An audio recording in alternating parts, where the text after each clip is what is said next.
sahalallahu thariqan ilal jannah.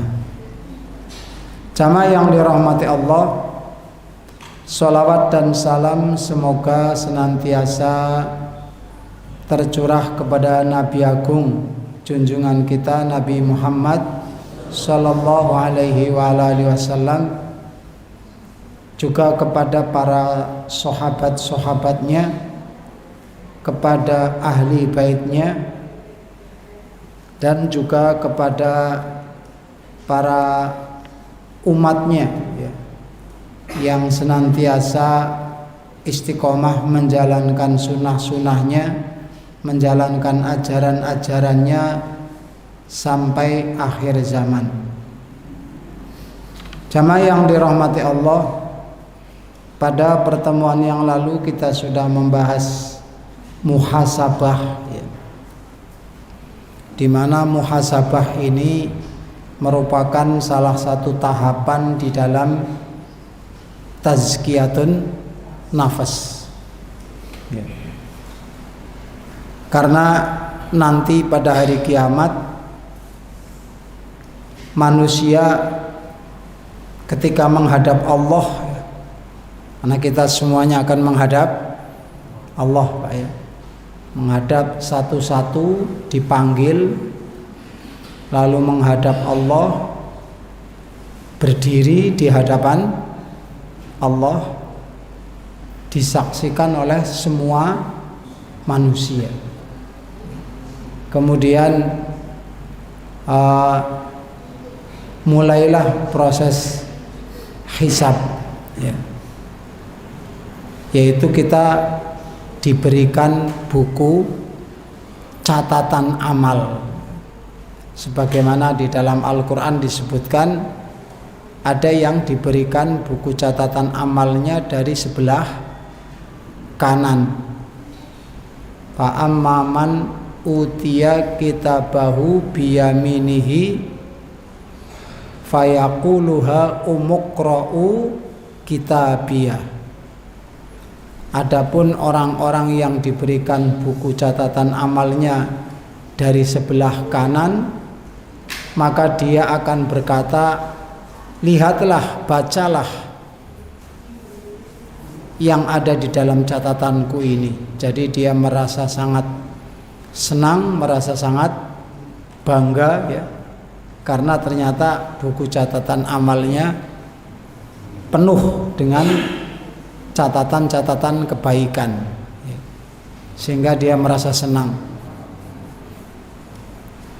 Sebaliknya, wa amma man utiya kitabahu bishimalihi fayaqulu ya laitani lam uta kitabiyah.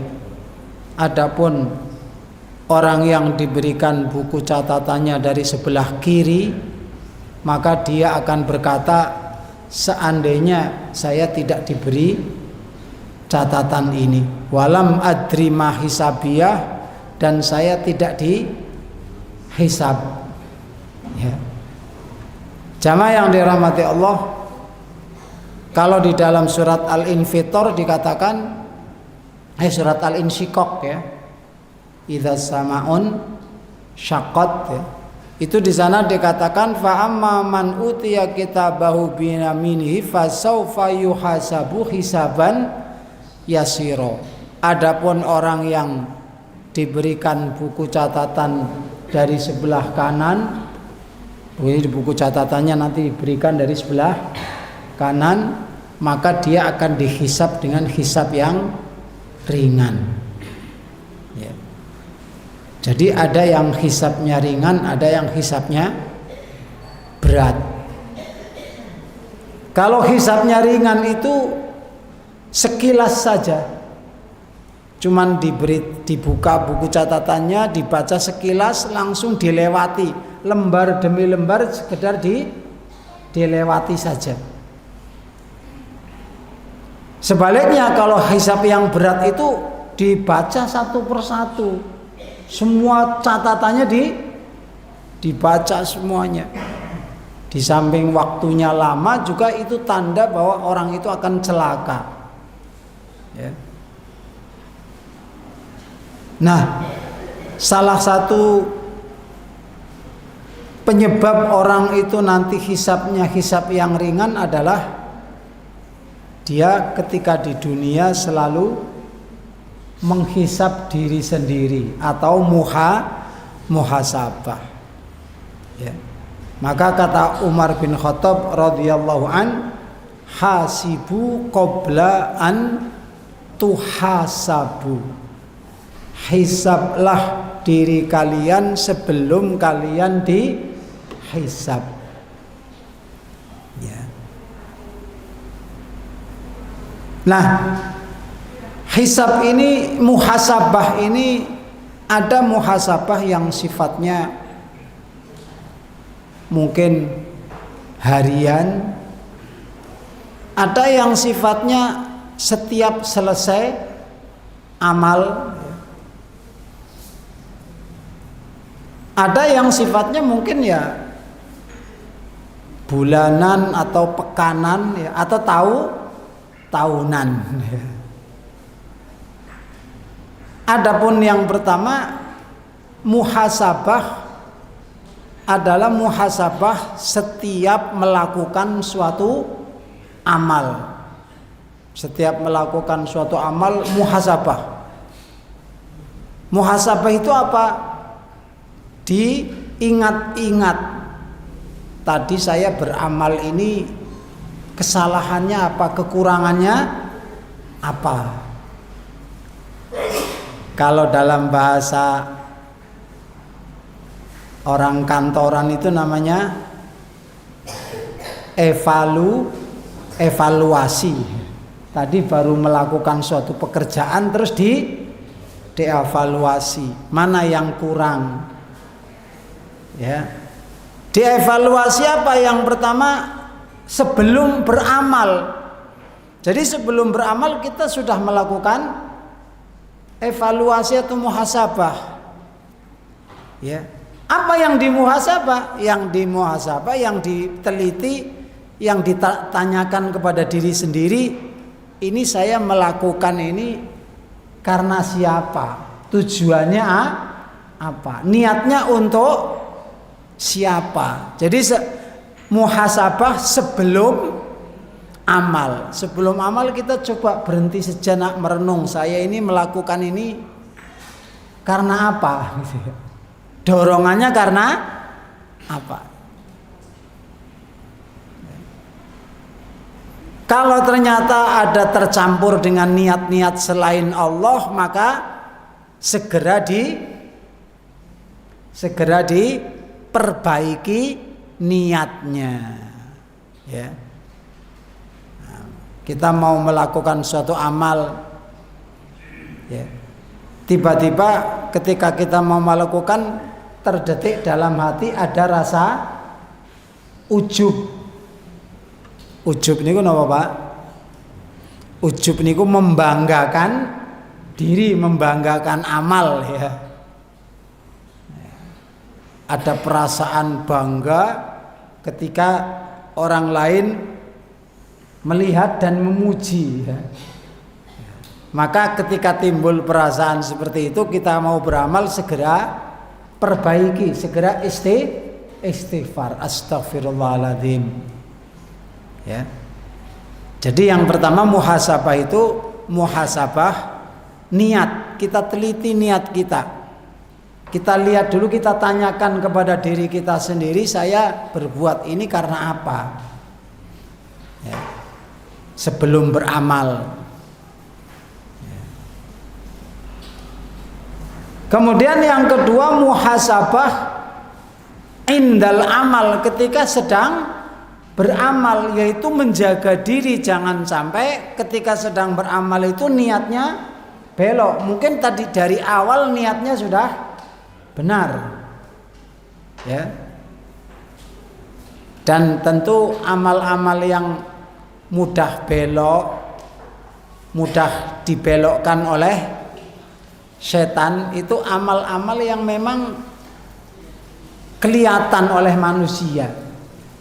Kelihatan oleh manusia dan akan mudah mendapatkan pujian, mendapatkan pengakuan pujian. Ya. Terutama amal-amal yang memang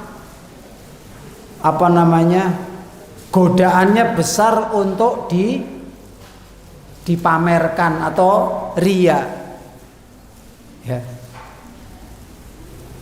Apalagi zaman sekarang ya, godaan untuk pamer itu sangat besar sekali.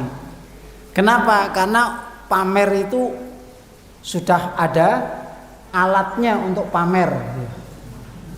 Ya. Kalau zaman dulu kan enggak Pak ya. Zaman dulu kan untuk pamer sulit Pak ya. Ya.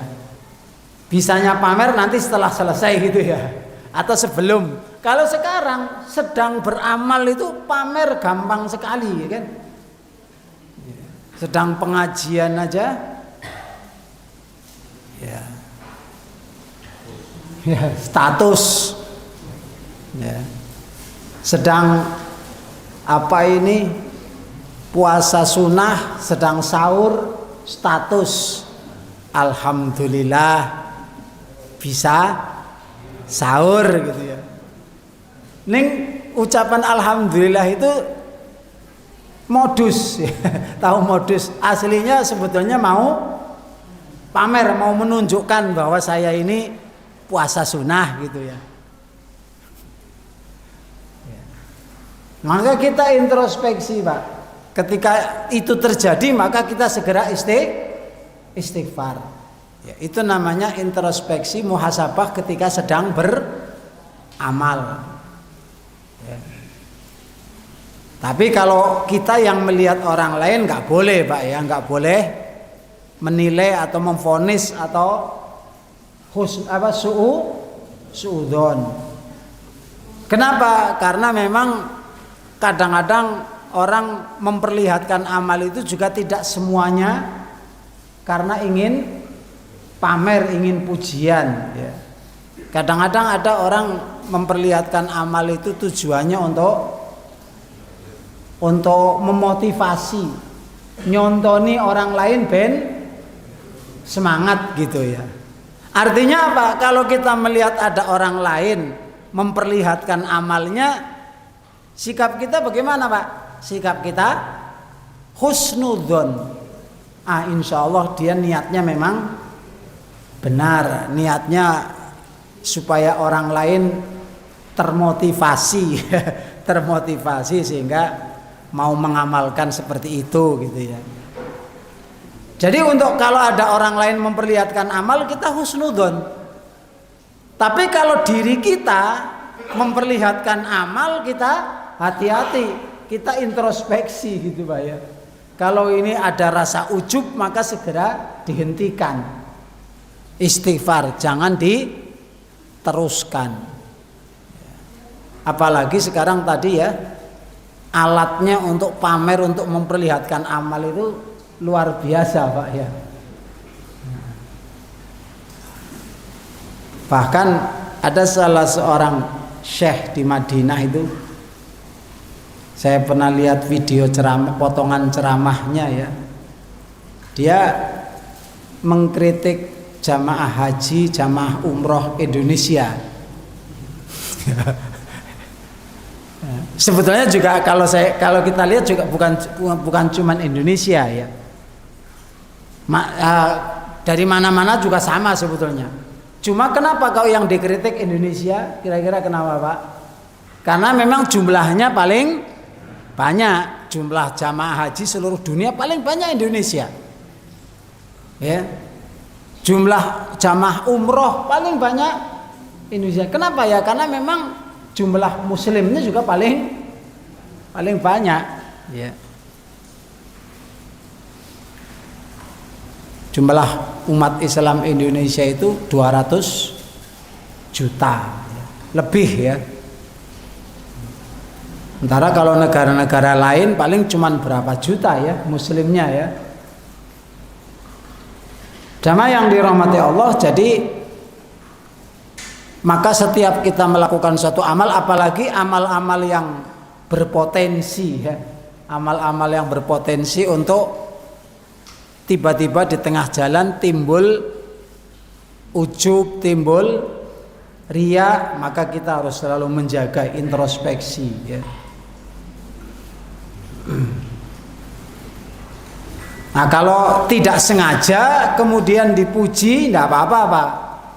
Kata Rasulullah, kalau orang itu sholat, di tengah sholat kemudian ada orang memuji, maka tidak apa-apa, itu bukan riya ya. Bahkan itu merupakan persaksian bahwa orang menyaksikan bahwa dia itu orang baik ya. Karena kata Rasulullah SAW, idza ra'aitumur rajula ya ya'taduna bil masajid fashhadu annahu mu'min. Jika kamu melihat seorang laki-laki yang senantiasa ke masjid, terbiasa ke masjid, maka kata Rasulullah, saksikanlah dia itu orang mukmin. Maksudnya orang yang imannya baik. Ya. Kadang-kadang kita juga perlu ya, kita juga perlu menilai orang, kadang-kadang juga perlu.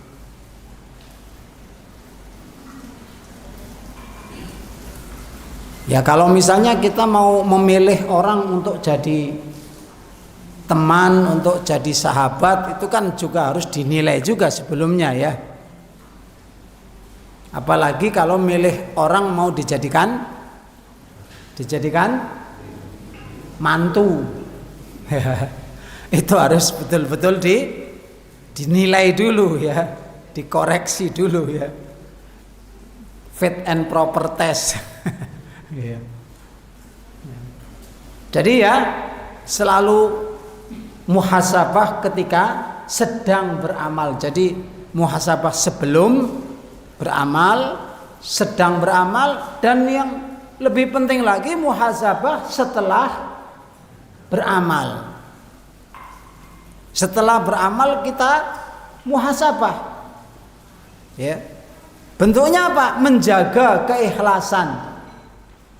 Karena orang riya itu, yang namanya riya Pak ya, riya yang tercela, yang menggugurkan amal itu bisa terjadi riya sebelum amal, bisa jadi riya ketika amal, atau ketika sebelumnya niatnya sudah baik, sudah benar. Ketika sedang mengamalkan sudah benar, tidak riya, tidak ujub, tidak dipertontonkan. Tapi setelah selesai ya, sudah selesai, sudah selamat sebetulnya ya, ternyata ada ujian lagi, ada godaan lagi yang bisa menjadikan amalnya tidak ikhlas, yang menjadikan amalnya tadi bercampur riya ya. Makanya orang yang berhati-hati ya, itu selalu introspeksi, selalu muhasabah ya. Kemudian di dalam kitab Minhajul Muslim disebutkan bahwa bentuk muhasabah itu memperhitungkan atau evaluasi itu diumpamakan seperti kita ini orang berdagang. Kita hidup ini diumpamakan seperti orang berdagang ya. Orang berdagang itu sebelum mulai berdagang dia punya apa Pak? Harus punya modal ya. Modal ini cara Jawane apa? Paitan. Nah kita ini semuanya ibarat orang dagang, oleh Allah diberi modal semuanya, sama modalnya ya. Modalnya sama. Apa modalnya Pak Bu? Modalnya waktu. Semuanya sama Pak ya. Kita semuanya waktunya sama. Semuanya sehari 24 jam Pak ya. Tidak ada yang sehari 25 jam. Kita semuanya sama. Diberi modal waktu sama oleh Allah. Ya. Nah, maka ibarat orang dagang waktu ini mau modal. Ya. Kemudian kalau kata Syekh Abu Bakar Jabir Al-Jazairi ya dalam kitab Minhajul Muslim itu, kalau orang itu di dalam hidup ini mengamalkan perintah Allah itu hanya yang wajib-wajib saja, hanya yang wajib itu ibarat orang dagang itu cuma balik modal, ya nggak rugi memang, tapi cuma balik modal, tapi ndak badi. Kalau yang dikerjakan cuma yang wajib saja, sholat ya kursing wajib, poso ya kursing wajib, ya. Zakat ya ndak, karena belum mencapai nisab, karena merasa belum mencapai nisab terus nggak mau mengeluarkan sama sekali, ndak mau infak sedekah. Berarti orang seperti ini kata Abu Bakar Jaizal-Jari ini seperti pedagang yang ketika setelah diputar itu digunakan modalnya itu cuman balik modal, ya. Tapi kalau di samping dia melakukan yang wajib juga melakukan yang sunah-sunah, maka berarti di samping balik modal dia juga beruntung. Semakin banyak amal sunnah yang dia lakukan, berarti dia untungnya semakin besar. Ya. Ya, alhamdulillah Pak Buya, kita sudah terbiasalah mengamalkan sunnah-sunnah. Ya. Ya, kalau tidak bisa mengamalkan sunnah secara keseluruhan, ya minimal yang ringan-ringan, yang pokok-pokok, atau yang dijanjikan oleh Rasulullah itu amalannya itu ringan. Kalau kita belum bisa mengerjakan yang berat-berat Pak ya, sunnah-sunnah yang ringan tapi oleh Rasulullah dikatakan itu pahalanya atau keutamaannya sangat besar.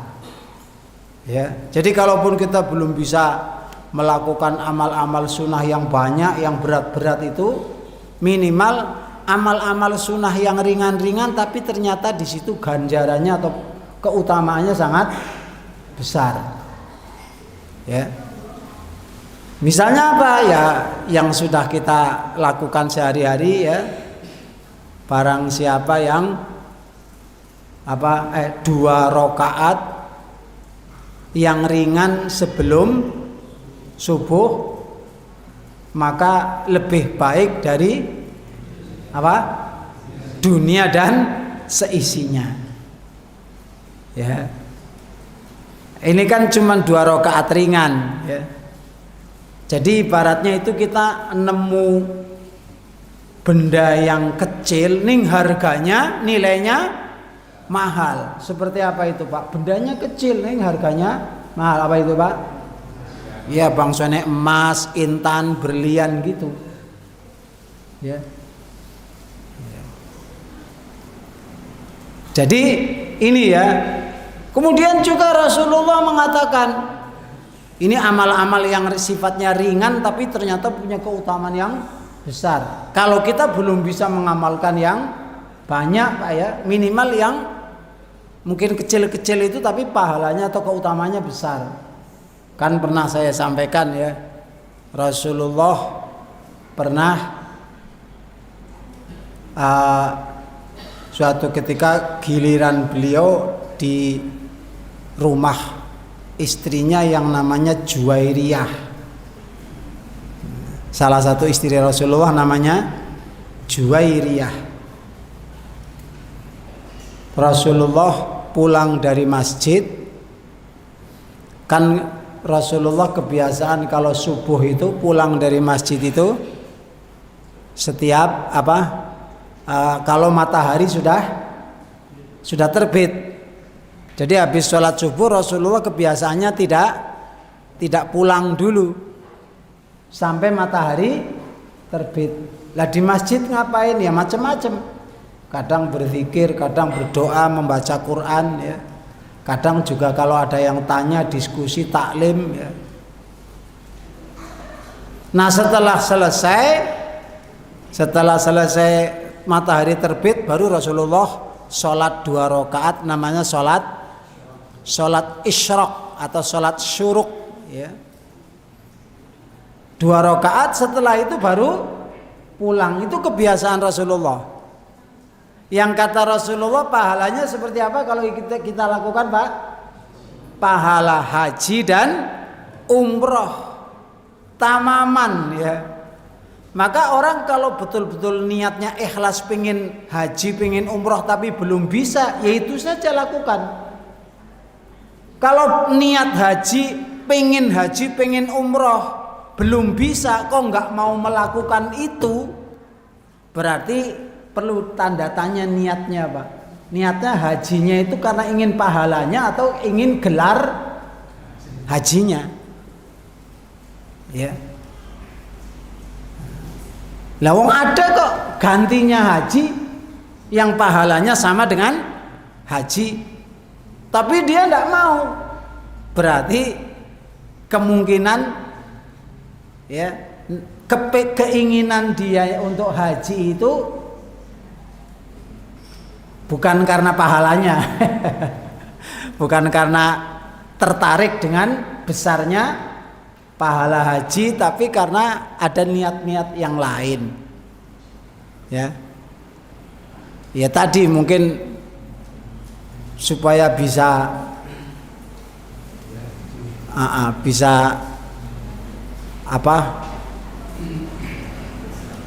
status ya supaya bisa selfie di sana ya, supaya bisa selfie di dekat Ka'bah, di Masjid Nabawi.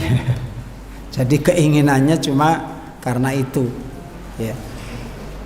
Ya, naudzubillah ya. Artinya kita introspeksi, Pak ya. Ya kalau yang belum pernah berangkat ke sana, Pak haji maupun umroh kan pasti pengen, Pak ya. Ya, tapi pengennya itu karena pengen pahalanya atau karena pengen yang lain. Kalau pengen pahalanya mestinya kalau belum bisa haji ke sana ya gantinya itu kan ada ya kan. Gantinya itu ada. Yaitu tadi. Kemudian setelah Rasulullah, kebetulan hari itu Rasulullah pulangnya itu matahari sudah tinggi. Matahari sudah tinggi itu ya mungkin jam 8 ya atau jam 9 malah, karena hadisnya itu matahari qad irtafaat, sudah tinggi. Kemudian Rasulullah pulang, ternyata Juwairiyah masih berada di tempat sholatnya. Jadi Juwairiyah masih duduk di tempat sholat subuhnya, padahal matahari sudah tinggi. Maka kata Rasulullah, akunti kama kunti, apakah kamu masih seperti tadi waktu saya tinggalkan? Maksudnya waktu Rasulullah berangkat ke masjid untuk sholat subuh. Bala ya Rasulullah, iya ya Rasulullah.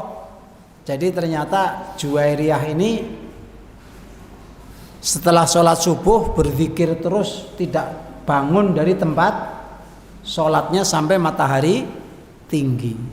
Maka kata Rasulullah, wahai Juwairiyah, maukah aku tunjukkan 4 kalimat yang nilainya sama seperti yang kamu lakukan itu, yaitu berzikir dari habis subuh sampai matahari tinggi, cuman diganti dengan 4 kalimat.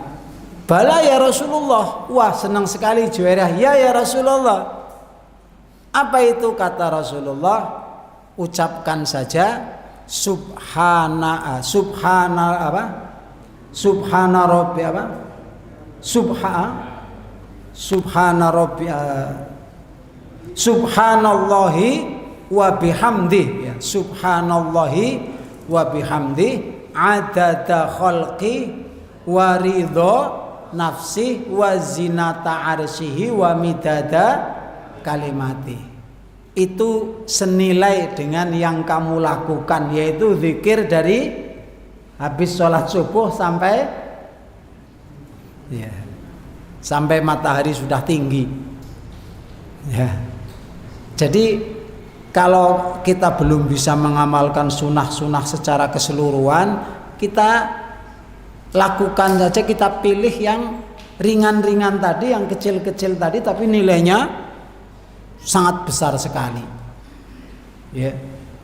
Juga Rasulullah mengatakan, barang siapa yang mengucapkan Allahumma anta rabbi la ilaha illa anta khalaqtani wa ana abduka wa ana ala ahdika, dan seterusnya, ya, kata la yaghfiru dzunuba illa anta, namanya apa itu, Pak?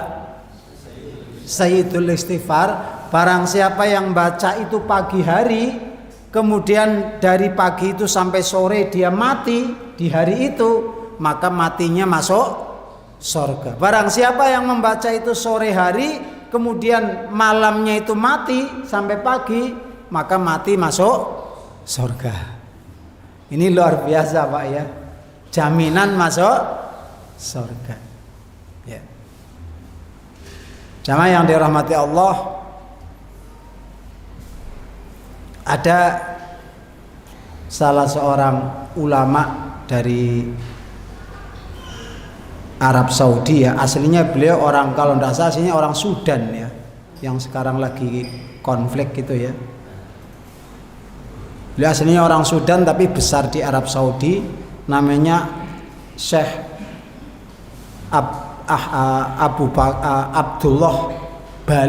Abdullah Bali. Beliau terkenal banyak menulis buku-buku tentang ruqyah, Pak, ya. Ruqyah syariah, mengobati orang yang terkena gangguan jin. Beliau banyak menulis, dan memang beliau ahli, ya, sering mengobati orang yang terkena gangguan jin. Suatu ketika beliau mengobati orang yang terkena gangguan jin, ya. Di ruqyah lama nggak keluar jinnya itu, dibacakan Al-Quran sampai lama nggak keluar. Akhirnya kadang-kadang orang meruqyah itu jinnya itu bisa diajak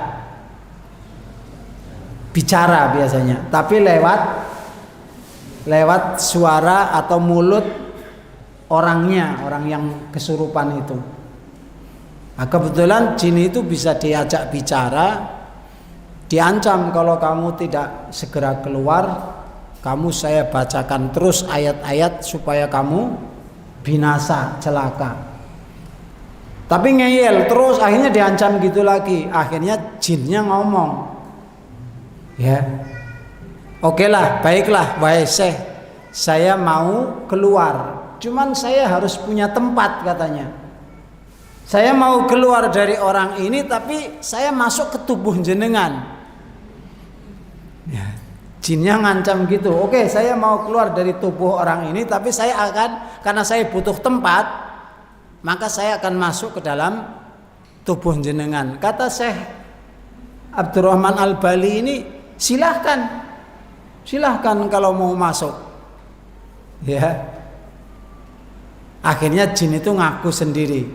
Begitu berusaha masuk ke tempat, ke badan Syekh Abdurrahman Al-Bali ini, wah, nyerah, dia nggak bisa masuk ke dalam tubuh Syekh ini. Kenapa kok kamu nggak bisa, kata Syekh Abdurrahman Al-Bali ini.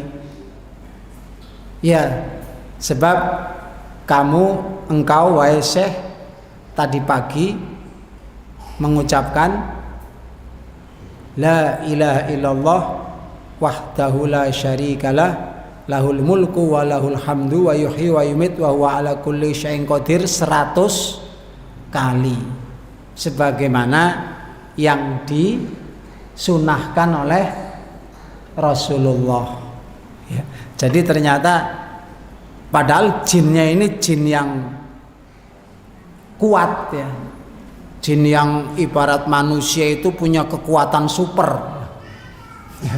Tapi ternyata nggak mampu untuk merasuk ke dalam badan Syekh Abdurrahman Al-Bali ini, karena salah satu penyebabnya karena Syekh ini setiap pagi dan sore selalu mengucapkan salah satu zikir yang diucapkan beliau adalah la ilaha illallah wahdahu la syarikalah lahul mulku wa lahul hamd yuhyi wa yumit wa huwa ala kulli syai'in qadir. Itu 100 kali.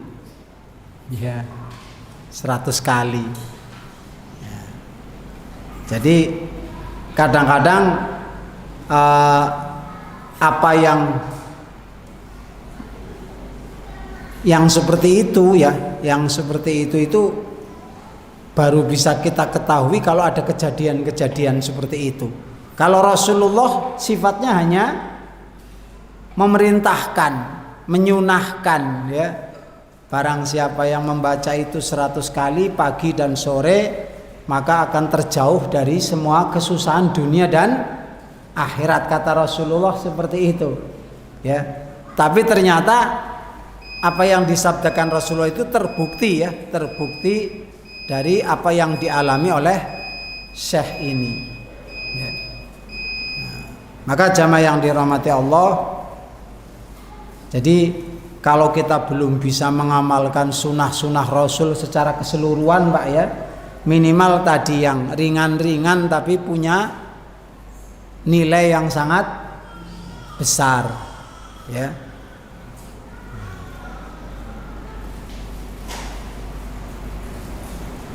Istilahnya amalnya minimalis ya. Amalnya sedikit tapi keutamaannya sangat besar ya. Jadi itu ya, muhasabah itu ada 3. Muhasabah sebelum beramal, muhasabah ketika beramal, dan muhasabah setelah beramal. Menjaga ya. Ya, jadi perlu hati-hati Pak ya. Perlu hati-hati. Tapi tadi Pak ya, khusus tadi kalau ada orang memperlihatkan amal, kita tetap apa? Husnudzon ya. Karena memperlihatkan amal itu bisa niatnya 2 Pak ya. Bisa karena riya, bisa karena fa'amma binikmati rabbika fahadis ya. Istilahnya tahaddus bin niat ya. Menceritakan tahaddus bil nikmah ya.